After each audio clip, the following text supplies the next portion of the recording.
On va démarrer. Donc, comme le disait Clarence il y a 3 minutes, on est vraiment ravis. On est vraiment ravis parce que eh bien, vous avez répondu présent. Alors, on le voit bien, même là, on commence à être de plus en plus nombreux et on avait 140 inscrits sur un sujet quand même qui est bien, bien particulier, bien spécifique et qui n'intéresse que le secteur du rail, ou un peu plus élargi, parce qu'il y a des problématiques qui sont similaires, mais surtout le secteur du rail.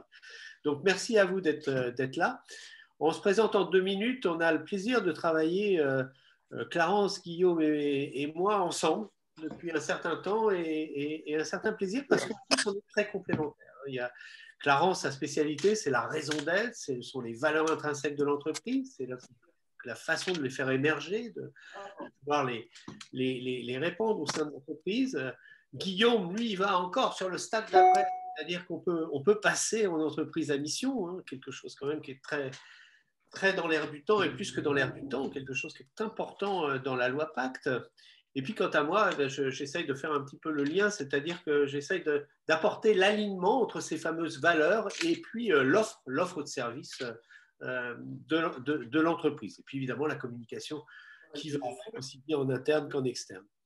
Alors, je vais encore me répéter, on est ravis, et on est ravis pourquoi? Parce que monsieur Osni de la SNCF, un donneur d'ordre, va témoigner dans ce webinaire, dans cet atelier, et va donner son point de vue par rapport au futur du ferroviaire.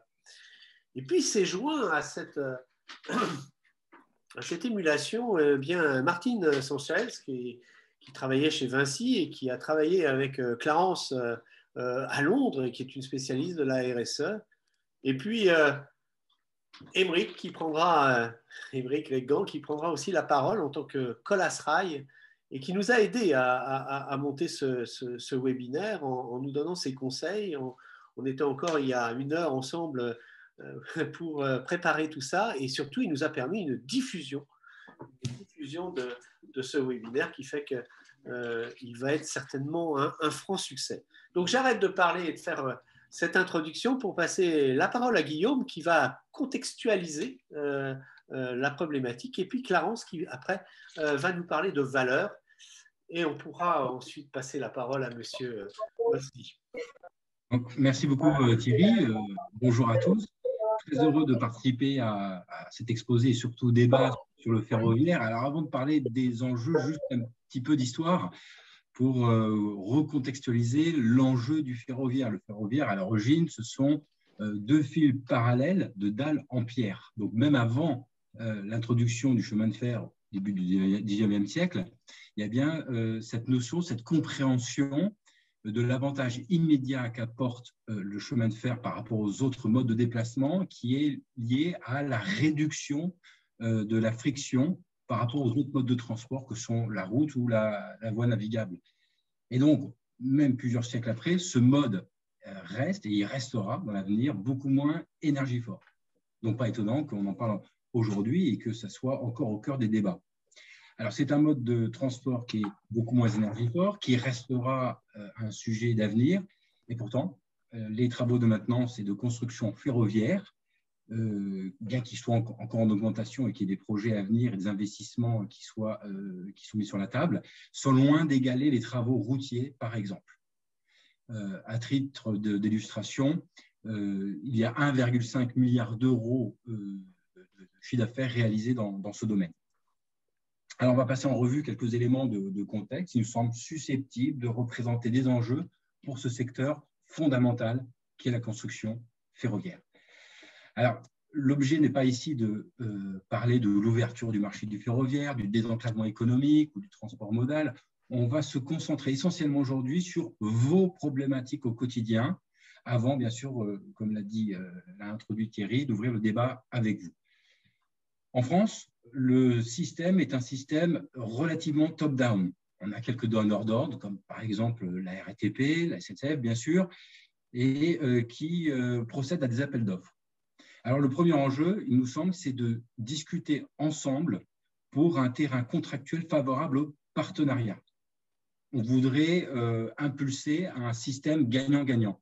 Et Martine pourra nous dire dans quelques instants quelques mots sur le fameux ECI britannique qui peut être une source d'inspiration pour notre marché, où on est beaucoup plus dans la discussion collaborative plutôt que sur différentes procédures, notamment procédures de justice. Alors l'enjeu, il est bien d'impliquer vous, acteurs du ferroviaire, le plus tôt possible, hein, les fournisseurs, dans le projet, afin, et aussi pour établir et faire partager des valeurs et des objectifs communs pour tous les projets. Alors, il y a bien sûr aussi besoin parfois de faire appel à des relais pour faire vivre ces valeurs de projet et faire en sorte qu'elles soient représentatives à tous les niveaux du projet. C'est ce qu'on pourrait appeler aussi la déclinaison d'être, de la raison d'être et de la mission de projet. Alors, quelques exemples hein, d'innovation aussi, hein, qu'on verra par la suite, mais avant tout, le ferroviaire a toujours été précurseur dans l'innovation par rapport à la sécurité. Et c'est un enjeu extrêmement important, d'autant plus qu'il y a un effet loupe, il y a un effet zoom hein, sur le marché ferroviaire où le risque zéro doit être perpétuellement un objectif pour ce marché.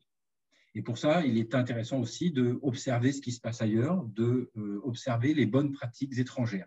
On a parlé du marché britannique, c'est pour nous quelque chose vers qui on doit tourner vos regards. Alors, il y a un enjeu aussi, c'est l'environnement. Il est de plus en plus au cœur de nos débats. Mais ce qu'on voudrait, puisqu'il est dans nos débats, c'est acté, ça c'est une certitude, mais on ne voudrait pas qu'il y ait de hiatus entre la politique RSE affichée, et sur laquelle il y a un consensus, et l'impact environnemental réel, notamment pour les constructions de nouvelles voies. Alors, il y aura beaucoup d'autres enjeux, on pourrait s'étendre dessus encore longtemps, mais nous insistons essentiellement et beaucoup aussi sur l'innovation. On a ici une illustration sur les photos que vous voyez à votre écran, notamment en bas à droite, où vous apercevez Intelo, qui est un véhicule télé opéré de faible encombrement, en fait, qui permet tout simplement de faire des contrôles sur les voies ferrées sans encombrer les voies ferrées. On verra aussi qu'un des grands enjeux du chemin de fer, en tout cas une grosse problématique, c'est l'encombrement de ces voies, c'est le partage entre le fret, entre le voyageur, et c'est la question, quand est-ce qu'on fait les travaux? Est-ce qu'on le fait la nuit? Si on le fait la nuit, les trains de nuit ne peuvent plus circuler. Et donc, c'est l'innovation qui permettra de valoriser, d'entretenir tout ce réseau. Donc voilà, Thierry, ce que je pouvais dire pour cadrer le débat que nous avons aujourd'hui et qui est passionnant. Et on voit qu'il y a beaucoup de ficelles à tirer, qu'il y a beaucoup de sujets. Beaucoup d'enjeux. Et je pense que Clarence va nous parler des valeurs qui vont être nécessaires pour que ces enjeux réussissent. Exactement. Merci Guillaume. Merci Thierry. Nous allons maintenant voir si les enjeux tels que nous les avons présentés jusqu'ici sont ceux sur lesquels vous, grands groupes, vous, plus petites entreprises, communiquez réellement. Nous avons ainsi trouvé dans l'étude Mazars de l'année dernière sur la construction que les 3 sujets de préoccupation qui revenaient dans la communication des marques étaient à cette période la sécurité, celle des collaborateurs avant tout, la gestion du redémarrage de l'activité, ce qui paraissait normal après le choc du premier confinement et l'adaptation du temps de travail. Nous avons donc voulu ensuite, suite à cette étude, aller plus loin et analyser plus en détail les thèmes de communication de quelques majors ciblés. Et pour ce faire, nous avons étudié tout simplement leur site internet, leur rapport RSE ou développement durable. Et pour commencer, TSO, par exemple, qui a la filiale de NGE, qui a beaucoup communiqué sur ses engagements, sur la santé, la sécurité, sur sa politique RSE, sur un index d'égalité homme-femme aussi, on y reviendra.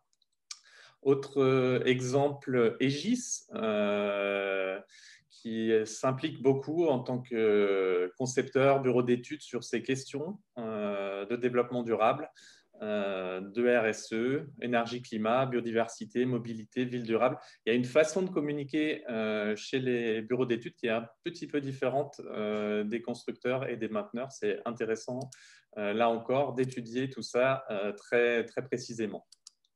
Autre acteur, ETF, la filiale d'Eurovia et donc du groupe Vinci, qui reprend et les précise pour son activité précisément le les objectifs du groupe Vinci, mais aussi donc, pour ETF, dans son plan environnement 2020-2022, se fixe toute une série d'objectifs à remplir. Autre acteur, et non des moindres, Colas Rail, dont nous avons un représentant dont nous avons parlé tout à l'heure, dont Thierry nous a parlé tout à l'heure, Aymeric, qui s'exprimera peut-être tout à l'heure, qui parle beaucoup de sécurité. J'ai eu la chance de l'interviewer récemment et voilà, ça transparaît dans sa personne l'importance de la sécurité, l'importance d'autres problématiques de RSE, d'autres valeurs et qu'on retrouve bien entendu sur les différents sites internet du groupe Colas. Continuons à présent avec un dernier acteur. On revient au bureau d'études. Là, il s'agit de Sistra, qui vante la santé, la sécurité, la sûreté, l'environnement et l'éthique. Donc, à travers ces acteurs, qu'est-ce qu'on a fait? On s'est dit qu'il serait intéressant d'essayer de commencer à rassembler les valeurs sur lesquelles ces sites internet, ces rapports de développement durable communiquaient plus précisément. Et on a commencé à découper en deux entre valeurs traditionnelles, celles qui restent dans le temps, et les valeurs sociétales qui ont une durée de vie un petit peu moins grande. Donc, dans les valeurs traditionnelles, pour commencer, on a les hommes, le caractère humaniste et l'excellence, la responsabilité, l'esprit d'équipe qui reviennent relativement régulièrement chez la plupart des acteurs que nous avons choisis pour cette étude. Et la confiance, le courage, qui sont moins souvent utilisés, mais qui restent des valeurs liées à l'humanisme. On a ensuite les valeurs sociétales. Dans les valeurs sociétales, nous retrouvons l'environnement en numéro un. C'est vraiment la valeur centrale à l'heure actuelle avec la crise climatique qu'aucune société ne peut ignorer, d'autant plus celle dans la construction, dont l'impact peut être vraiment important. Donc, il est nécessaire de mesurer son impact, que ce soit climatique, que ce soit au niveau des déchets. Bref, je ne vous apprends pas le sujet de l'environnement dans ces métiers, à quel point il est tout à fait primordial. Autre sujet que nous avons souhaité rassembler, c'est le sujet de l'éthique. Avec la transparence, l'exemplarité, toutes ces problématiques qui sont d'autant plus nécessaires dans des métiers qui forcément ont pu être attaqués sur les pratiques dans les années 80 par exemple. Et grâce à ce dont on vient de parler, grâce à cette étude fouillée de sites internet et des différents rapports, on s'est dit avec mes partenaires, comment dégager des grands thèmes, comment retrouver des choses qui transcendent et qui rassemblent tout le monde. Et on a trouvé trois grandes familles, trois grands thèmes. La première, le travailler ensemble. On a vu que la plupart du temps, l'idée qu'il y avait derrière l'humanisme, derrière la responsabilité, derrière l'esprit d'entrepreneur, par exemple, c'était cette idée de travailler ensemble. C'est un des principaux défis qui vous attend sur vos projets. Autre challenge, la RSE, on en parlait, la crise climatique nous y oblige. On n'a pas le choix que de se préoccuper de ces problématiques et de se soucier de notre planète. Et pas seulement de notre planète, aussi des hommes via la sécurité, via la prévention, via une performance responsable et cette problématique très importante dans ce secteur, l'égalité homme-femme, étant donné qu'il faut parer au fait que malheureusement, il y a beaucoup moins de femmes dans les études d'ingénieurs et notamment dans la construction, et donc il faut trouver des moyens d'avoir une meilleure représentation pour celle-ci. Enfin, l'éthique, la transparence, dont je ne vais pas y revenir, je viens d'en parler. Par contre, ce que je voulais vous dire pour conclure cette petite présentation, voilà, on avait décidé d'être le plus court possible pour laisser la parole au débat assez rapidement et pour laisser la parole à M. Osni qui est rentré dans la salle il y a quelques minutes. Donc, nous voulions insister à nouveau sur l'importance du partenariat. Notre expérience ou nos expériences à l'étranger nous montrent qu'il est possible d'être fier de la façon dont nos ingénieurs français, nos techniciens, nos exécutants sont capables d'être inventifs, d'être réactifs, mais qu'il y a aussi des marges de progrès sur le caractère collectif sur les projets, grâce à des contrats plus incitatifs à la coopération, grâce à des fournisseurs mieux intégrés, et qui accompagne les majors en France, à l'étranger, sans être pris systématiquement pour des cibles. On peut construire, nous le croyons en tout cas, un futur serein pour la construction ferroviaire en France. Nous rêvons en tout cas de vous y aider. Nous rêvons d'en discuter avec vous. Nous rêvons de venir challenger les valeurs de vos sociétés et de vos projets. Et je repasse la parole à Thierry pour conclure. Qui va passer très rapidement la parole à Monsieur Osni, absolument, qui est un donneur d'ordre et qui n'est pas n'importe quel donneur d'ordre, puisque c'est la SNCF et qui justement est en amont de tout ça et va nous donner son témoignage. Bien, c'est à vous, Monsieur Osni. Oui, bonjour. Est-ce que vous m'entendez correctement? On vous entend très bien. Très bien. Je n'arrive pas à mettre la caméra. Pourtant, tout à l'heure, je me voyais en caméra, mais là, j'y arrive pas. Désolé, j'aurais bien aimé que vous voyez à quoi je ressemble. On va essayer de vous aider. Je viens de faire une petite action, mais peut-être que… Ah oui, démarrer ma vidéo. Voilà, vous allez pouvoir maintenant. Impossible de démarrer la caméra vidéo. Bon, c'est pas grave. C'est pas… Vous avez ma photo là, c'est bon. On a votre photo, exactement. Ah, très bien. Bah, écoutez, d'abord, merci de nous avoir invités au nom de la SNCF. Hein, merci. Alors, normalement, c'était M. Lionel Jodin. Juste pour vous dire un peu pourquoi j'interviens. Donc, c'était Lionel Jodin qui devait intervenir. Alors, Lionel Jodin s'occupe ici, on va dire, de tout ce qui est contract management, en fait, au sein de la direction industrielle des projets de régénération. Comme nous sommes en plein appel d'offres, donc on a souhaité que j'intervienne moi.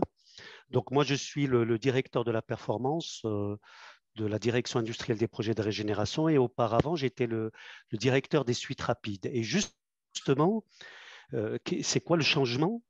Et je vais rentrer dans le sujet. Le changement, c'est qu'on s'est rendu compte à Réseau que les problèmes qu'on rencontrait dans les suites rapides se retrouvaient partout, dans tous les marchés, et notamment dans les marchés de moyens lourds.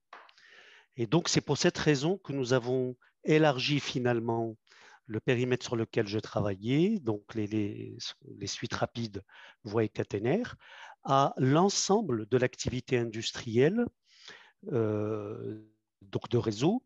Et donc, le périmètre sur lequel on travaille aujourd'hui couvre les suites rapides, voies et caténaires. Il couvre les suites rapides LGV. Il couvre toute la régénération des appareils de voies. Il couvre également les marchés de renouvellement de rails. Et enfin, les marchés nationaux hors suite, et ceci sur le périmètre complet, c'est-à-dire Île-de-France compris. Voilà.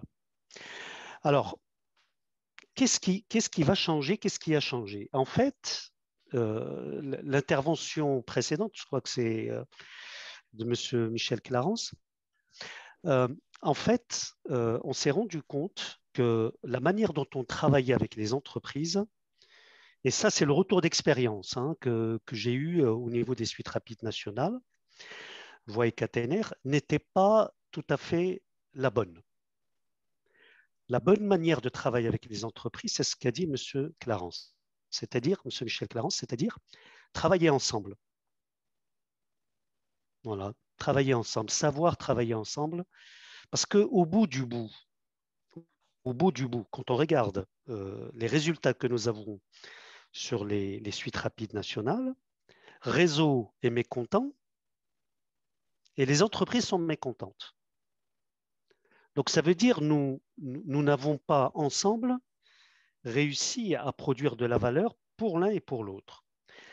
Donc nous sommes véritablement aujourd'hui dans un changement de paradigme client-fournisseur assez profond, dans le sens où on veut développer, mais dès l'origine, c'est-à-dire dès l'expression de besoin, le travail partenarial avec les entreprises, dès l'expression de besoin. Donc ça veut dire que, et je pense que les entreprises autour de ce pont l'ont vu, sur la préparation des appels d'offres actuels, donc sur les RR 2022-23, sur le RR à venir 2024-31, sur la préparation des nouveaux marchés RAV, où nous avons, dès le départ de l'expression de besoin, établi ce qu'on appelle des dialogues techniques, c'est-à-dire regarder avec les entreprises qu'est-ce qui est faisable, qu'est-ce qui n'est pas faisable et dans quelles conditions. Voilà. Je vais y revenir. Donc, le premier élément qui est très, très important et que je dis, c'est un message aux entreprises, c'est que dans les méthodes de travail, nous souhaitons évoluer. Nous souhaitons évoluer vers des méthodes de travail où nous traitons ensemble les problèmes qu'on rencontre sur nos chantiers, qu'on arrive à ce qu'entre nos équipes et les vôtres, il y ait un travail très structuré de résolution de problèmes, d'analyse et d'établissement des solutions ensemble que l'on met en œuvre et dont on mesure les résultats. Voilà. Donc, ces méthodes-là, non seulement nous les avons poussées dans les marchés actuels Suite Rapide Voie, et je pense si Eiffage est présent et ETF et Transalp, ils pourront témoigner, nous poussons à introduire de la rationalité industrielle dans la manière dont on gère nos chantiers. Et on introduit des choses qu'on retrouve dans l'industrie. Dans l'industrie même automobile, par exemple. C'est étonnant. Hein. Dans l'industrie automobile, nous avons introduit ce qu'on appelle le taux de rendement synthétique, c'est-à-dire la capacité de nos systèmes, alors réseau et entreprise, à assurer un temps maximal de production qui permet à l'entreprise de produire et d'avoir le chiffre d'affaires escompté, et à réseau d'avoir la voie régénérée. Et c'est gagnant-gagnant. Donc ces méthodes-là, nous sommes en train de les pousser dans les marchés actuels, c'est-à-dire en collaboration intelligente avec les entreprises, en travaillant sur, par exemple, la maintenance des matériels, en travaillant sur le bon fonctionnement des bases arrières, en travaillant sur une bonne planification du minuté des chantiers. Alors, je ne vous le cache pas, au sein de réseau, au sein de nos équipes, nous avons des évolutions à faire. Nous ne sommes pas en train de donner des leçons aux entreprises. Nous-mêmes, on doit évoluer. Donc, c'est vraiment une évolution ensemble. Et donc, dans les marchés à venir, ce que je suis en train d'expliquer, nous l'avons introduit dans les marchés à venir. Donc, ça veut dire on introduit dans les marchés, dans les futurs marchés, ces méthodes nouvelles de collaboration.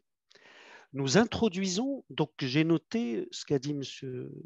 Michel Clarence, travailler ensemble, importance du partenariat. Nous avons introduit ce qu'on appelle les plateaux communs, projets et chantiers. Nous voulons mettre en place des plateaux où nos équipes travaillent ensemble tous les jours. Sur les projets, c'est-à-dire en conception, et sur les chantiers, c'est-à-dire en production.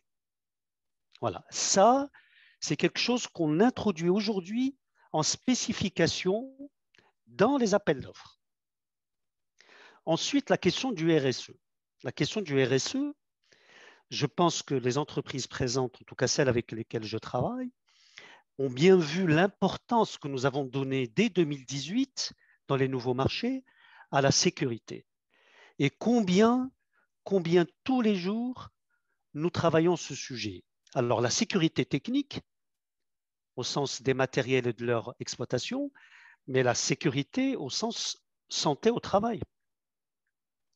À chaque fois que nous avons un accident de travail, non seulement nous avons un agent qui est arrêté, hospitalisé et qui ne travaille pas, mais en même temps, nous avons des perturbations également sur le chantier. Et j'ai personnellement chiffré ce que représente la sécurité en termes opérationnels.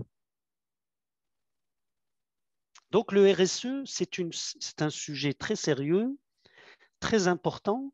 Et d'ailleurs, dans les appels d'offres, il pèse dans les critères de choix environ 20%. Et donc, ça veut dire nous passons en revue toutes les propositions qui sont faites par les entreprises dans ce domaine et nous regardons leur sérieux, leur faisabilité et nous les managerons avec les entreprises, bien évidemment, en termes d'application.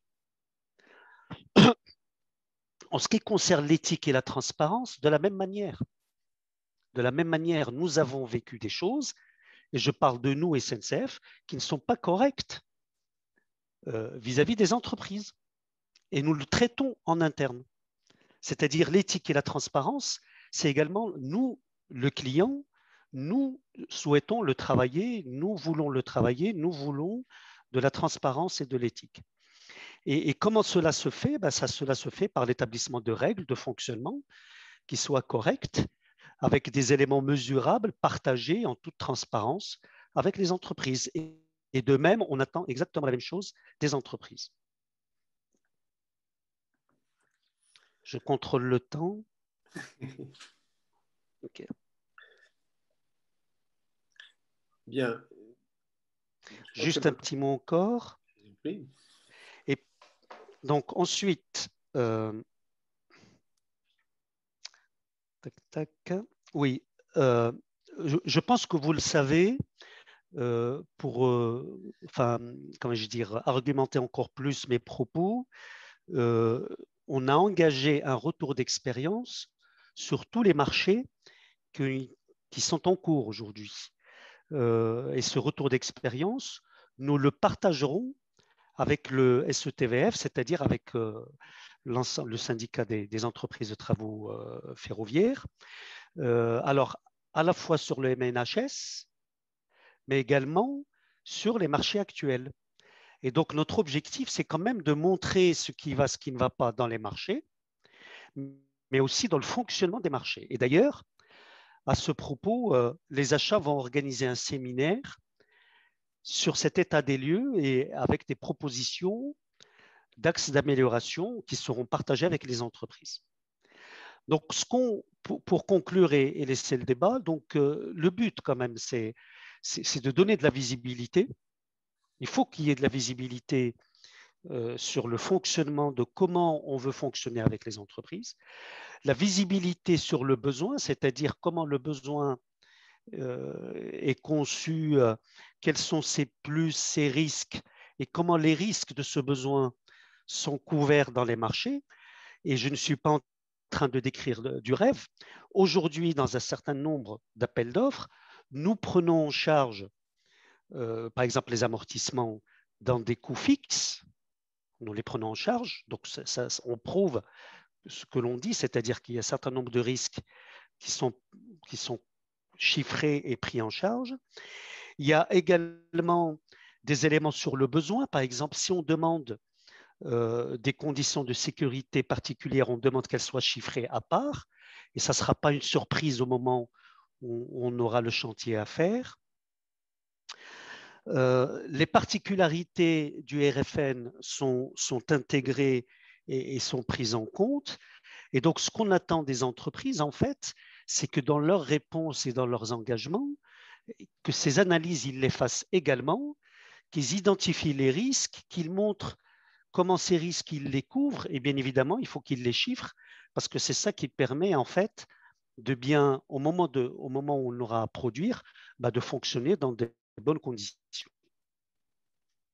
Voilà. Il y a un dernier point que je voulais dire et qui m'a beaucoup surpris en arrivant à Réseau, de par mon expérience précédente, quand j'ai vu que les offres qu'on avait retenues proposaient du matériel nouveau. C'est bien, du matériel nouveau, sauf qu'il n'y avait pas du tout de chantier d'essai prévu. Or, un matériel nouveau qui est mis en service dans un chantier de production nominale, c'est juste impossible. C'est impossible. Donc, ça veut dire que nous avons pris des risques, tous les deux, hein, Réseau et les entreprises, nous avons pris des risques énormes, très, très importants. Alors, concernant ces essais, les nouveaux appels d'offres les intègrent. c'est-à-dire on prévoit que dans le cas où une entreprise propose un matériel nouveau, ben, systématiquement, on inclut dans le marché des chantiers d'essai, c'est-à-dire des chantiers où on met au point le fonctionnement du matériel avant qu'il ne passe en mode nominal. Voilà, donc je m'arrête là. J'ai dit très rapidement que les notions de partenariat, de RSE, d'éthique et de transparence sont effectivement la clé du changement de paradigme dans notre relation avec les entreprises. Les entreprises sont des partenaires, ce sont une composante du système de production que Réseau met en place, en l'occurrence ici pour la régénération, c'est de ça dont je parle, pour la régénération ou pour les marchés nationaux ensuite. Donc, les entreprises ne sont pas un élément à part, c'est une composante intégrée au système de production que nous mettons en place. Voilà. Merci, Monsieur Osni. Je crois que votre exposé était très clair et pose particulièrement bien le débat. Donc, on va pouvoir l'ouvrir.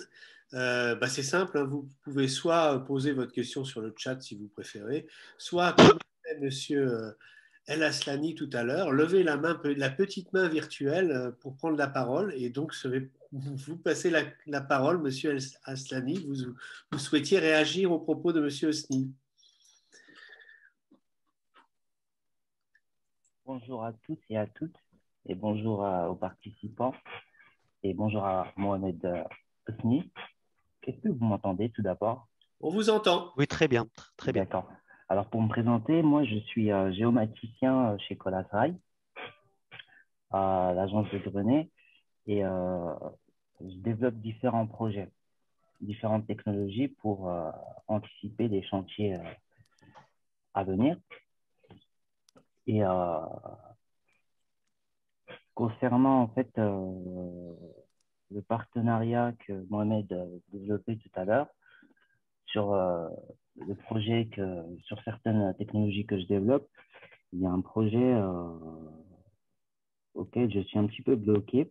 Je ne peux pas vous dévoiler pour le moment des informations concernant ce projet, mais je voulais savoir si il y avait à l'avenir possibilité d'échanger avec la SNCF, ce réseau, pour pouvoir anticiper les futurs marchés et puis pouvoir investir sur du matériel, sur différents matériels qui nous permettra en fait à nous de développer notre stratégie.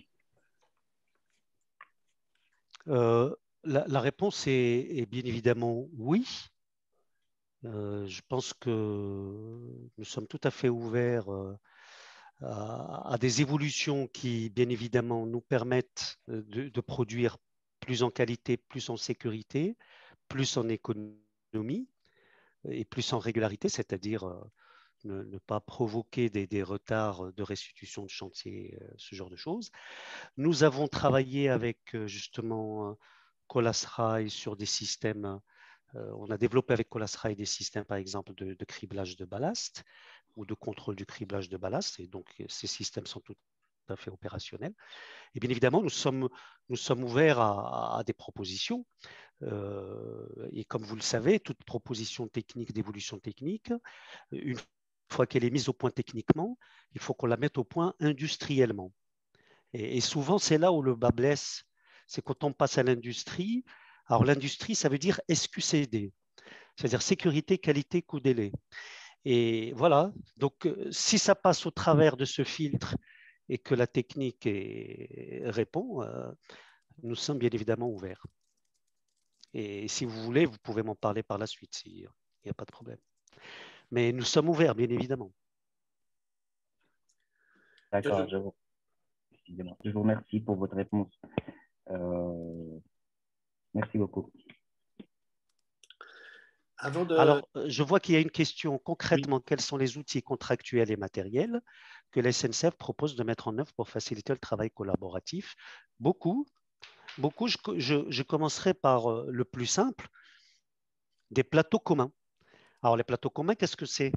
C'est C'est vraiment une charte de fonctionnement dans laquelle on décrit les équipes qui fonctionnent, par exemple, en plateau commun projet, les équipes qui fonctionnent en plateau commun chantier et base arrière, avec des outils d'excellence opérationnelle et des outils de mesure de la production ou de suivi des chantiers des projets en matière de planification et qui sont partagés et partageables avec les entreprises.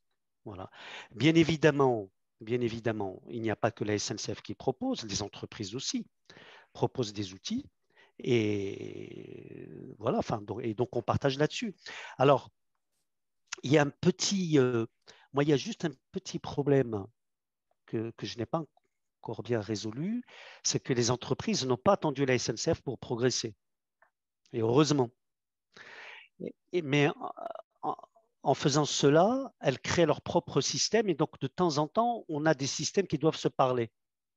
Et ça, c'est quelque chose, c'est pas bloquant, mais moi j'aimerais bien qu'on discute. Moi, ma volonté, c'est la discussion avec les entreprises et partager les idées pour développer des choses sans les multiplier. Voilà. Partager des choses ensemble et avoir des outils très simples qui nous permettent de collaborer, de travailler ensemble. Voilà. Vas-y Martine, je pense que tu peux Merci. poser ta question en direct. C'est mieux que par écrit. Ça sera plus vivant. Oui, donc j'étais vraiment ravie d'entendre l'évolution de l'état d'esprit du moins et de la volonté de travailler en collaboration avec les entreprises. Maintenant, c'est vrai que la question qui est fondamentale, je pense, pour tous les acteurs de l'industrie, c'est comment, au-delà de l'intention, on va transformer ces intentions dans des formes de contrats qui permettent de les mettre en œuvre. C'est vrai qu'il faut qu'il y ait une cohérence entre les intentions et les contrats. Et quand je dis contrat, je parle de prix et de délai. Hein, alors bien sûr, il y a les petites lignes et les formes de contrat qui sont fondamentales, mais on est traditionnellement en France dans des marchés, alors soit au bordereau, soit au forfait, mais avec des conditions contractuelles qui sont très normées et qui ne laissent pas énormément de place justement à la collaboration. C'est vrai que l'expérience, je vois que Sophie Lambert est intervenue et elle a travaillé comme moi sur des marchés britanniques dans des contrats en Early Contractor Involvement, donc ce qui veut dire en français implication en amont des entreprises. Mais c'est vrai que ce travail n'a été possible que parce qu'il y avait des formes de contrats type NEC, donc les je ne sais plus ce que veut dire NEC, mais ce sont des contrats où on se met d'accord sur des objectifs et où les entreprises vont travailler collaborativement avec le client en étant totalement ouvert et transparent. Donc, on est vraiment en open book et sur les difficultés, sur les pots de risque. Vous avez parlé de risque, effectivement, c'est fondamental.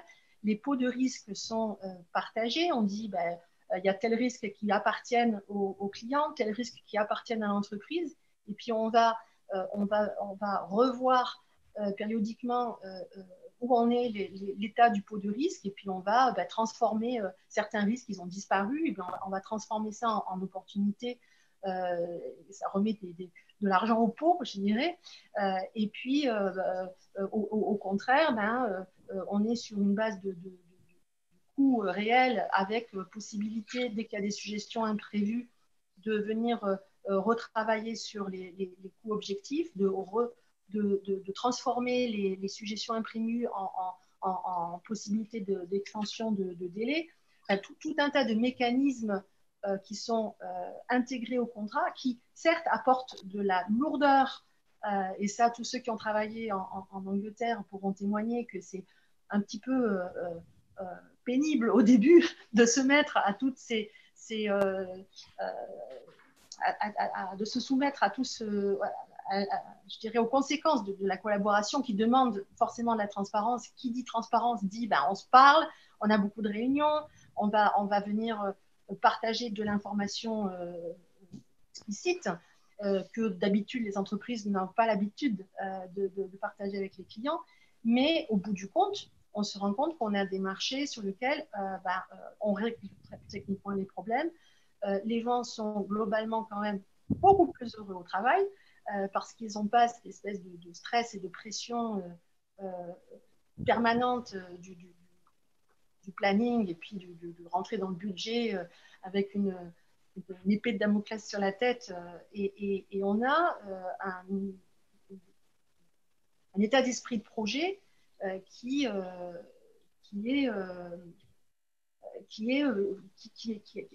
un terrain sur lequel on peut vraiment construire un projet gagnant-gagnant. Donc c'est pour ça que sur la base de cette expérience, je suis curieuse de savoir comment la SNCF va matérialiser ses intentions dans les formes de contrat. Donc dans le dur, parce que je dirais le hard, parce que le soft, c'est joli, mais il faut que le hard soit cohérent pour qu'on puisse travailler. Absolument. En fait, mes propos se fondent sur ce qu'on fait aujourd'hui. C'est-à-dire tous les appels d'offres, tous les appels d'offres que nous avons lancés, donc RR 2022-2023, les RAV que nous sommes en train de préparer, d'abord ont été travaillés pendant plus de 3 mois dans ce qu'on a appelé le dialogue technique avec les entreprises. Je ne sais pas si vous êtes au courant, mais nous avons mené un dialogue technique donc sur les RR qui a duré à peu près 3 mois. Et sur les RAV, nous avons carrément traité ce qu'on a appelé des mini-labs. Vous voyez, des mini-labs où les entreprises sont intervenues sur les techniques qu'elles proposeraient. Je parle des RAV, hein, les renouvellements d'appareils de voix. Sur les techniques qu'elles proposeraient, sur les organisations des chantiers, etc., et entreprise par entreprise. Donc, ça veut dire nous avons eu plus plus de, je crois que c'était 5 ou 6 réunions juste pour les RAV dans lesquelles on a travaillé avec les entreprises pour voir ce qui est faisable, ce qui ne l'est pas, et quels sont justement les risques que les entreprises identifient et que nous identifions bien évidemment, et comment ces risques, on en tient compte dans les prix. Donc, c'est très factuel ce que je dis, hein, ce ne sont pas des intentions. Dans les spécifications des marchés, donc dans les appels d'offres et donc dans les marchés, nous avons introduit toutes ces notions de comment on veut travailler avec les entreprises, les outils de travail. Dans les prix, on tient compte de l'hétérogénéité du RFN, c'est-à-dire par exemple les sauts de zone, les passages à niveau, les GIC, les appareils de voix, etc. L'objet, les essais par exemple dont j'ai parlé tout à l'heure, les matériels nouveaux, c'est SNCF qui les a introduits. Hein. Donc on introduit la notion de chantier d'essai dans les marchés, ce qui n'existait pas avant. Avant, les entreprises, sur les marchés 2018-2024 actuels, les entreprises ont proposé des matériels neufs, n'ont pas prévu de chantier d'essai. Donc, c'est problématique, ça. Donc, aujourd'hui, nous sommes en train de faire des chantiers d'essai, mais on les fait sans les avoir prévus. Dans les futurs marchés, nous prévoyons, nous intégrons dans les marchés la possibilité d'avoir des chantiers d'essai dans le cas où les entreprises proposeraient des matériels neufs. Donc, pour dire que vous avez raison, ce n'est pas des intentions, c'est factuel. Et vous pouvez vérifier aujourd'hui sur les appels d'offres qui sont en cours. Donc, je rappelle, donc on a les RR 2022-23, on a les RR 2024-31. D'ailleurs, les réponses, on les attend pour le 30 juillet. on a les RAV, les renouvellements d'appareils de voix, dont les appels d'offres vont être lancés à la fin de l'année. Vous pourrez vérifier dans les spécifications de ces appels d'offres-là et vous verrez que mes propos sont bien pris en compte. Et donc, comment est-ce que du coup vous allez attribuer les marchés? Est-ce que vous avez modifié les règles d'évaluation j'ai dit tout à l'heure, les règles d'évaluation, bien évidemment. Bien évidemment. Bon, déjà, globalement, RSE 20%, RSE 20% en moyenne, hein, 20%, et prix et technique 80%, sachant que le prix, généralement, c'est 50, ça peut monter jusqu'à 60, ça dépend des enjeux, et la technique entre 20 et 30. Voilà, je vous ai donné les éléments. Après, à l'intérieur, bien évidemment, nous regardons la capacité de l'entreprise à évoluer, à prendre en compte toutes ces méthodes nouvelles que nous introduisons. Vous voyez, je vais vous donner un exemple de méthode. Par exemple, quand on dit le temps de travail effectif.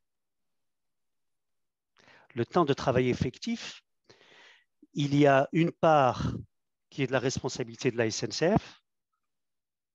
Donc, c'est l'interception des voies, c'est la SNCF. Si la SNCF ne prend pas l'interception, c'est-à-dire l'arrêt des circulations, l'entreprise n'y peut rien. Mais une fois qu'on a fait l'interception et qu'on a donné ce temps, si les matériels de l'entreprise tombent en panne toutes les heures, le temps de travail effectif baisse. Si les opérateurs ne sont pas formés et qu'ils commettent des erreurs qui produisent de la non-qualité, la production baisse, et ainsi de suite. Donc, ça veut dire que côté entreprise, il y a des progrès à faire, des éléments à faire, une vigilance à avoir sur la formation des agents, sur la maintenance des matériels, sur la gestion de la qualité, sur la gestion, la maximisation du temps de travail effectif.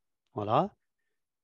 Et en travaillant ainsi, l'entreprise progresse et progresse non seulement en chiffre d'affaires, mais en rentabilité des moyens qu'elle met en œuvre.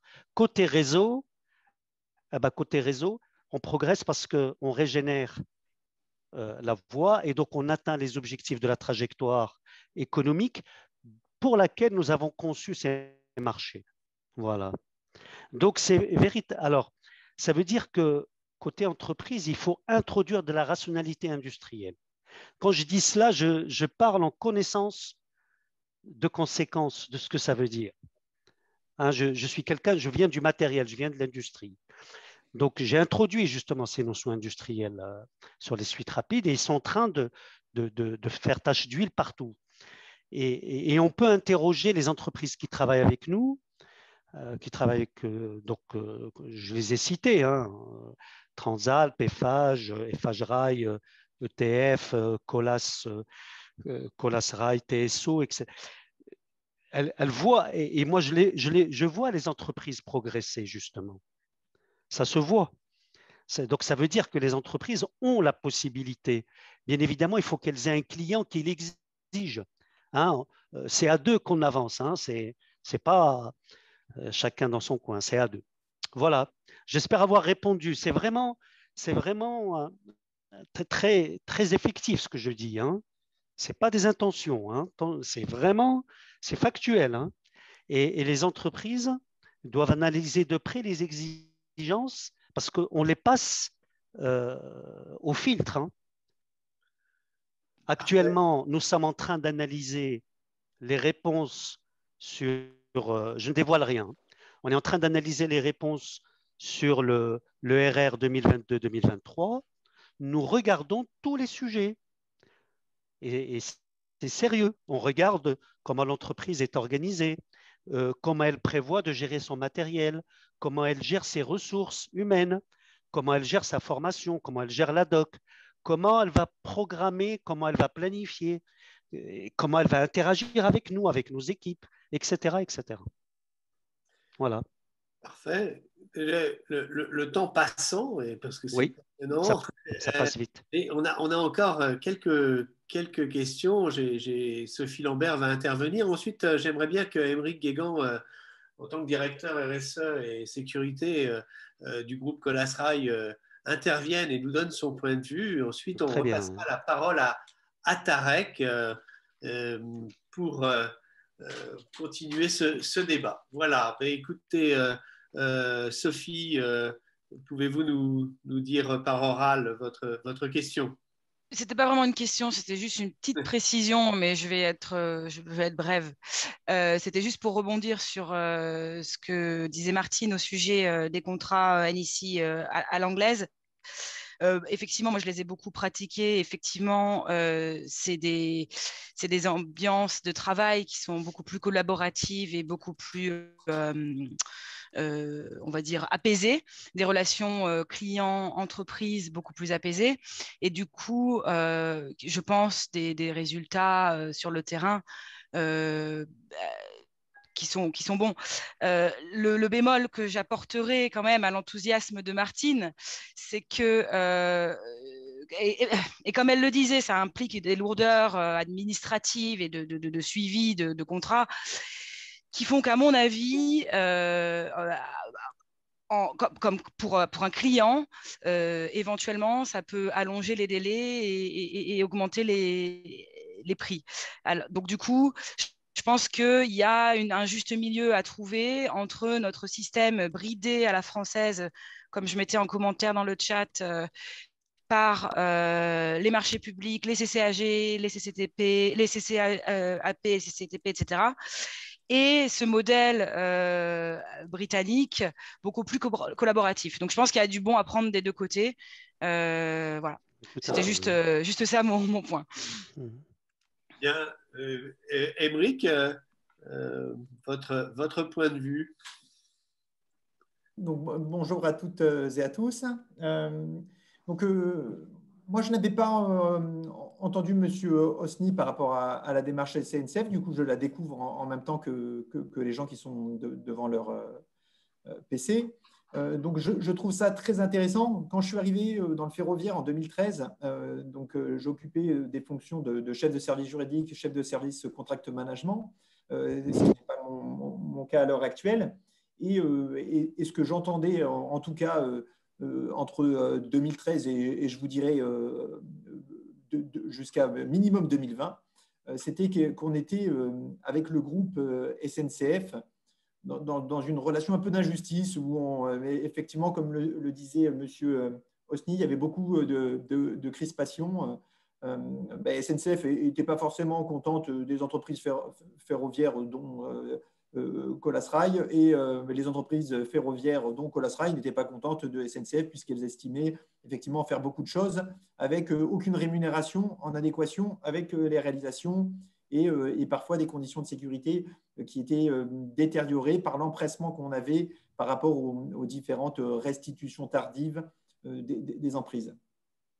Donc, faudra qu'on regarde tous ensemble, M. Hosny, avec les entreprises du ferroviaire, mais je ne veux pas parler à la place de Mathilde, qui en parle beaucoup mieux que moi au sein du SETVF.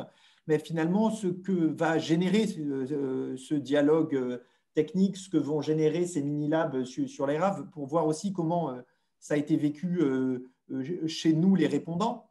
Moi, je suis d'accord avec vous sur l'industrialisation.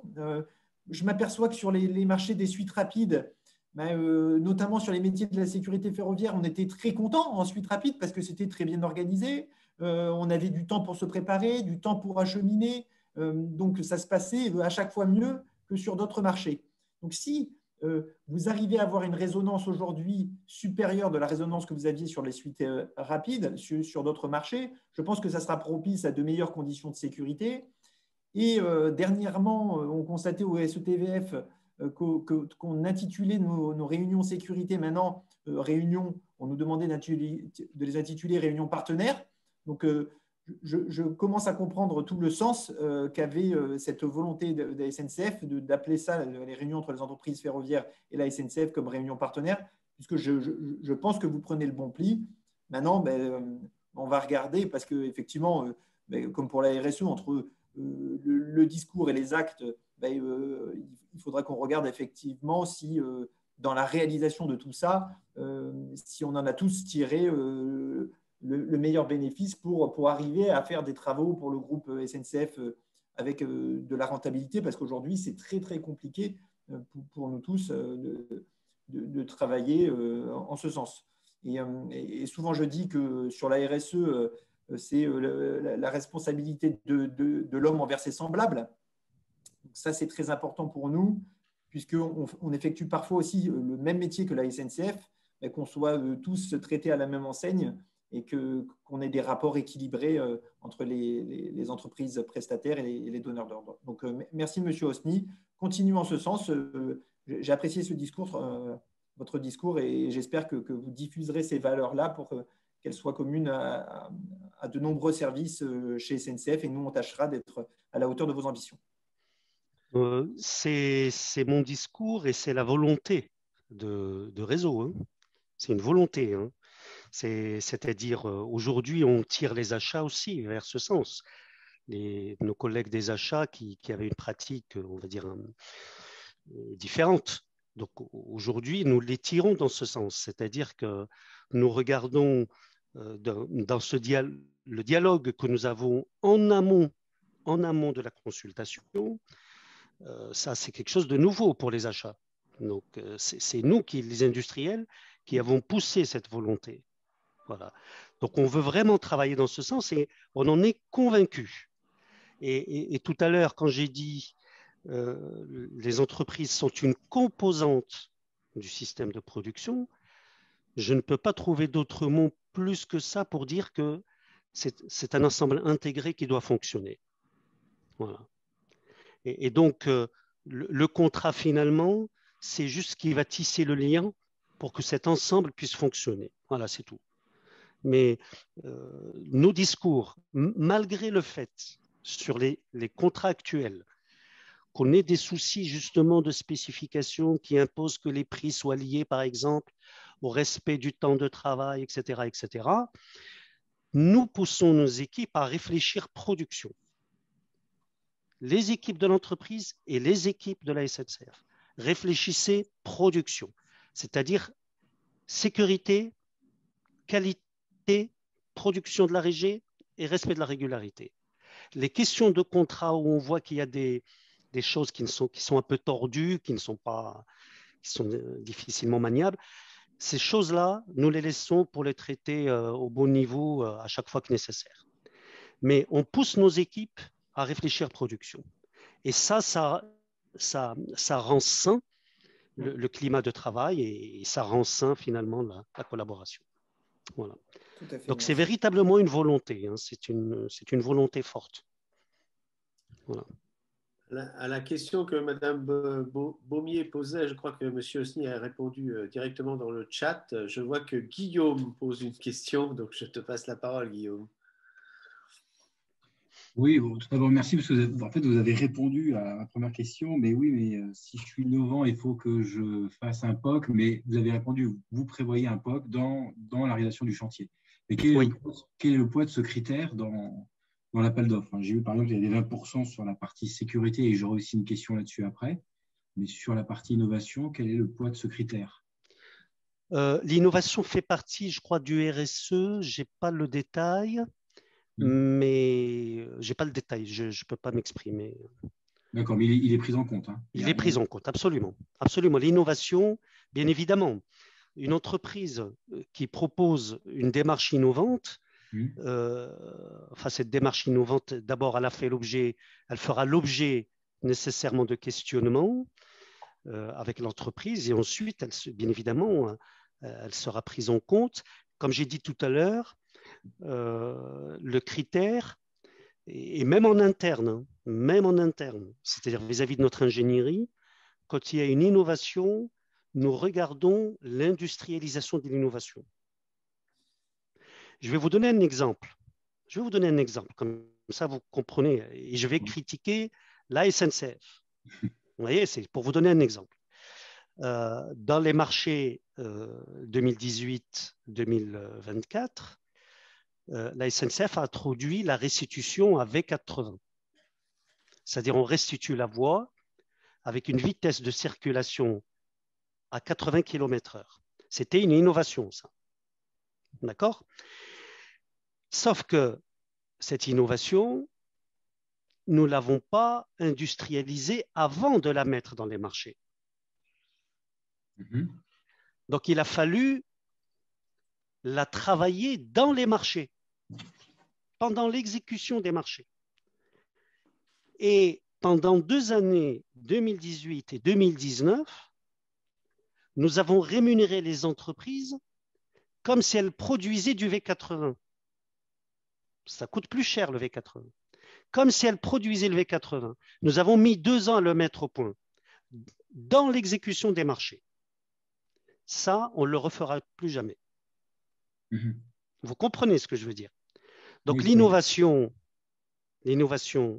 nous permet de progresser, bien évidemment, dans notre manière de produire, dans notre manière de fonctionner, bien évidemment. Mais l'innovation doit être industrialisée. Et donc, quand une entreprise propose l'innovation dans un marché, nous regardons avec l'entreprise le niveau de maturité de l'innovation et ce que ça veut dire en termes industriels dans sa mise en œuvre. Et donc, si dans les appels d'offres en ce moment, vous êtes de quelle entreprise, Monsieur Giroux? Alors, moi, je suis de Authentis Donner du Sens. Ah, voilà, donc je suis. Ok. Non, mais si c'était une entreprise qui vous accueille aujourd'hui, je vous remercie encore une fois pour D'accord. votre intervention. Donc si c'est une entreprise qui propose ça, on regarde avec elle dans le cadre des échanges. Alors, soit en amont dans le dialogue technique, soit pendant l'appel d'offres, les échanges donc techniques au cours de l'appel d'offres, on regarde la faisabilité de l'innovation et ce que ça veut dire. Voilà. Donc, dans le chiffrage, on en tient compte. Et j'avais une deuxième question, parce que j'ai aussi un passé comme vous, industriel. C'était sur la sécurité. Donc, pour vous, qui représente 20% du critère des appels d'offres, oui. Et pour vous, il y a vraiment une volonté de travailler ensemble. Oui. Quelle est l'homogénéisation, 1, des remontées d'accidents, et 2, est-ce qu'il y a une consolidation justement de ces indicateurs? Ah bah oui. Bah oui, depuis, nous avons des standards. Oui. Donc des standards, et nous avons la mesure de la sécurité, de la nature des incidents, SST côté de nos agents, entreprises et SNCF. Et d'ailleurs, je voudrais faire la remarque, nous considérons la sécurité SST pour l'ensemble des intervenants. C'est-à-dire, on ne regarde pas uniquement SNCF, hein, c'est l'ensemble. Nous sommes challengés, objectivés sur les résultats sécurité de l'ensemble des opérateurs sur le chantier. Ça, sachez-le, hein, enfin, c'est important ça. Donc, oui, nous avons la mesure SST, nous avons la mesure ES, ce qu'on appelle les événements sécurité, nous avons les analyses de ces ensembles et les entreprises aujourd'hui qui travaillent avec nous ont un suivi très rigoureux de la sécurité depuis 2018 sur les chantiers suites rapides nationaux et nous sommes en train d'étendre ces méthodes à tous les chantiers. Donc, les entreprises qui travaillent avec nous, Eiffage Rail, ETF, Colas, TSO, Transalp, voilà, celles-ci, elles ont ces méthodes-là. Elles les ont intégrées et elles savent exactement où elles en sont en matière de sécurité. Et les actions qui permettent d'améliorer son suivi tous les mois avec les entreprises. Voilà. Merci beaucoup. Bien sûr, et nous sommes capables, je vous ai dit, nous avons chiffré en euros ce que veut dire l'accidentologie dans les suites rapides. Je crois que Madame Baumier, j'étais un peu rapide tout à l'heure en disant que vous avez répondu, mais a encore une question ou en tout cas une remarque à faire. Donc, Madame Baumier, c'est à vous. Oui, bonjour, je vous remercie. J'espère que vous m'entendez bien, puisque ce matin, dans une autre conférence, j'avais un problème de micro. C'est bon? Très bien, et on vous voit aussi. Bonjour, je bien enchantée. Tout d'abord, mes excuses parce que cette conférence est très intéressante, mais j'ai été retenue jusqu'à 11h30, donc j'ai pris en cours. Alors, peut-être que vous avez déjà échangé sur ces sujets. Moi, alors moi, je suis secrétaire générale d'une organisation professionnelle qui justement regroupe les entreprises de construction ferroviaire. Donc, ces sujets-là sont mes sujets du quotidien et évidemment des sujets passionnants. Moi, j'ai une question. Monsieur Hosny, donc les entreprises ont vu que certaines pratiques achats évoluaient, notamment en termes de sourcing et de dialogue amont. J'ai une première question ou un premier souhait en tout cas, c'est que ce dialogue amont, il permette en effet de faire des retours d'expérience et de partager ces retours d'expérience autant avec les maîtres d'œuvre que les maîtres d'ouvrage, mais qu'il n'oublie pas que la vie d'un chantier, c'est forcément rempli d'aléas. Et encore plus quand les interceptions sont toutes les nuits et que les entreprises doivent plier les chantiers. Vous savez que c'est quand même une spécificité de la construction ferroviaire, c'est que le chantier, il se déploie et il se replie à quelques heures d'intervalle. Ce n'est pas comme un chantier urbain qui est là pour 2 ans et, entre guillemets, on n'en parle plus. Donc, est-ce que ce dialogue amont, il permet, j'espère, de faire émerger des innovations, mais comment il traite aussi et de manière plus fluide tous les aléas de chantier? Et une question qui est assez similaire sur le déroulement du chantier, c'est la question du coût global. Quand vous parlez là, de sécurité, sur le terme de coût de la sécurité, quand vous parlez de l'innovation, est-ce que vous avez une réflexion aujourd'hui sur le coût global de l'opération? Typiquement, on a des échanges aujourd'hui avec les personnes qui font du fret, avec les ministères sur l'organisation des chantiers. Est-ce que, en termes de coût global pour SNCF Group, il est plus intéressant de systématiquement faire des chantiers de nuit ou systématiquement faire des interruptions de quelques heures ou systématiquement, enfin je ne sais pas. Est-ce que vous avez une réflexion sur justement ces processus systématiques pour évaluer le coût global et rendre finalement la régénération du réseau performant? Parce que j'imagine que c'est quand même ça le fond de cette conférence, c'est quelles sont les perspectives de la construction ferroviaire, c'est comment faire en sorte de continuer à construire du ferroviaire, même si tout le monde considère que ça coûte très cher. Et puis une petite mention sur la sécurité. Et vous soulignez que le suivi des entreprises est très rigoureux depuis 2018, donc il est très rigoureux depuis beaucoup plus longtemps. Mais en effet, si vous constatez des efforts depuis 2018, c'est que ça doit porter ses fruits et j'en suis fière en tant que collectif. Mais vous noterez que sur votre plateforme d'open data, c'est une petite anecdote, il n'y a plus le suivi des événements de sécurité depuis 2019. Donc voilà, peut-être que c'est quelque chose à dire à votre data scientist ou data analyst, qu'il y a des données qui étaient très intéressantes pour nos entreprises et qui ne sont plus sur les plateformes. Donc c'est une petite anecdote.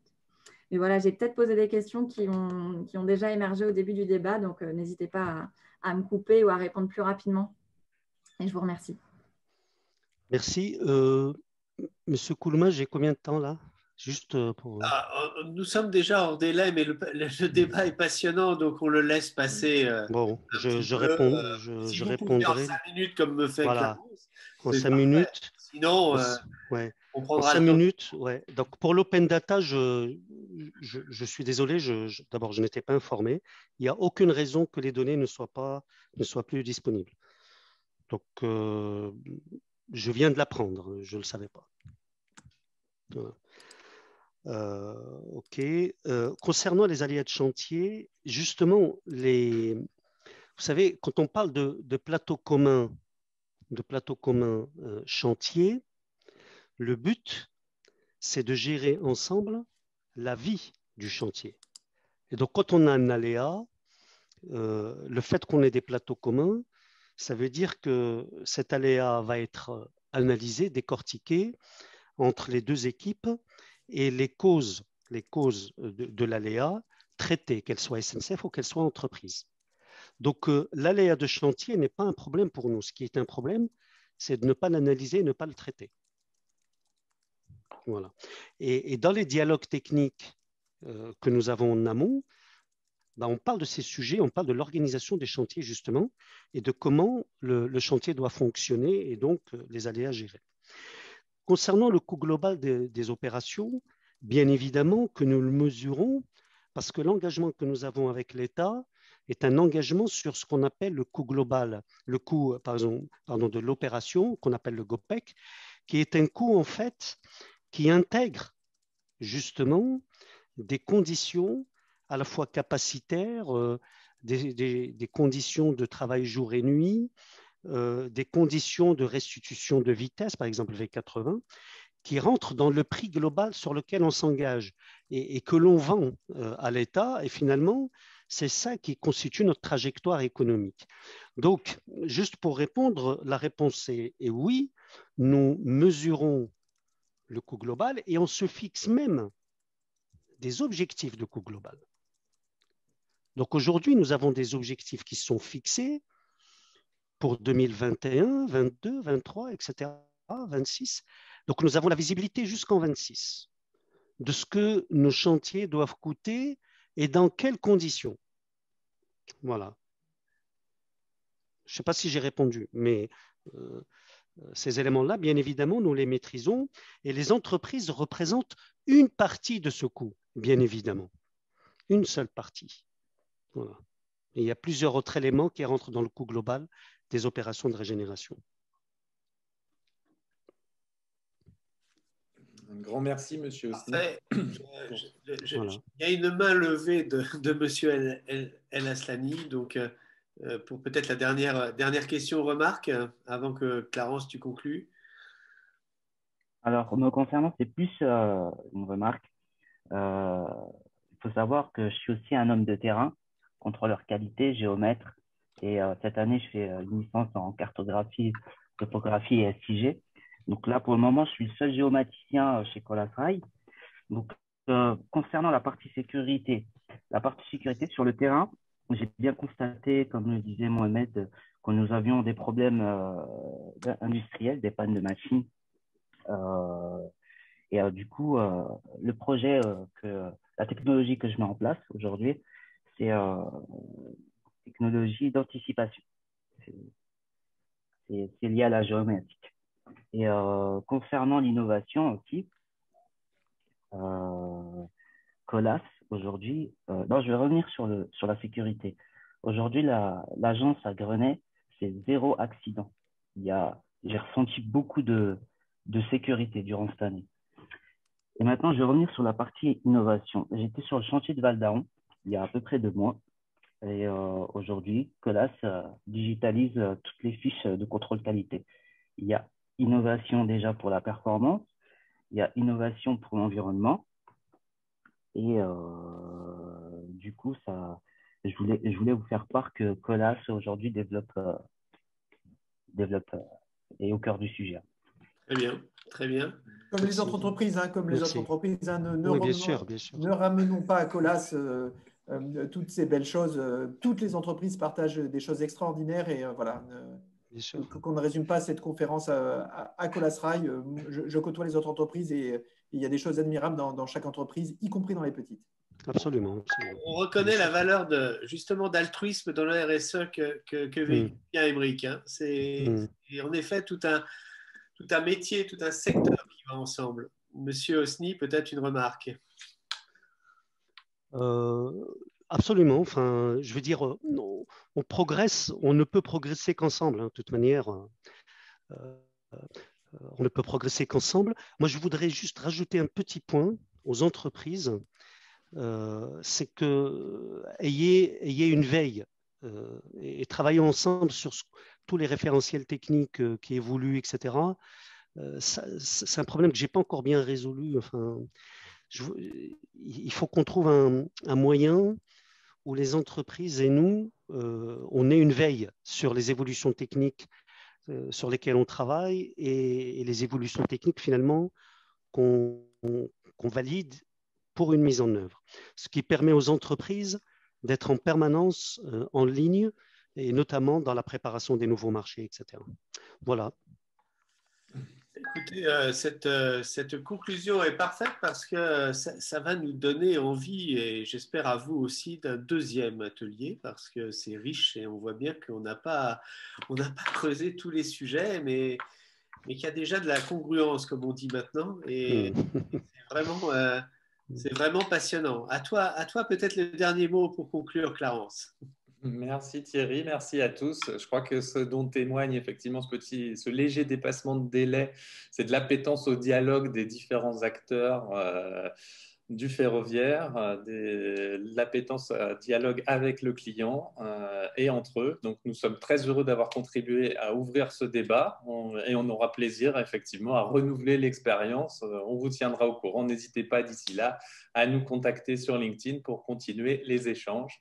Bon appétit à tous, bonne journée et merci encore pour vos témoignages. Merci beaucoup. Au revoir. Merci à vous. Merci à tous. Au revoir. Merci. Allez, au revoir. Merci.